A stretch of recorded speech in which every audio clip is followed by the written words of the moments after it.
Yeah, you tell me that you do. Dirty, dirty boy.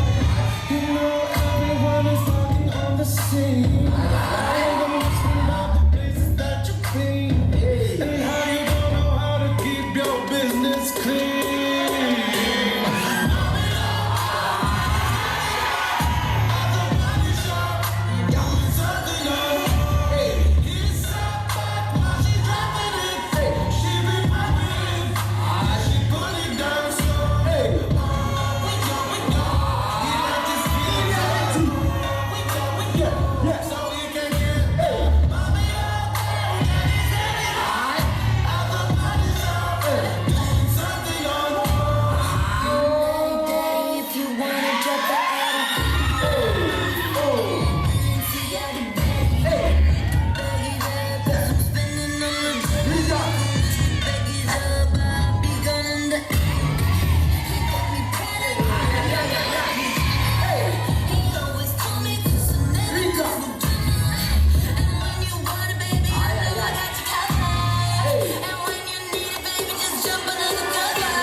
Judges, let's go.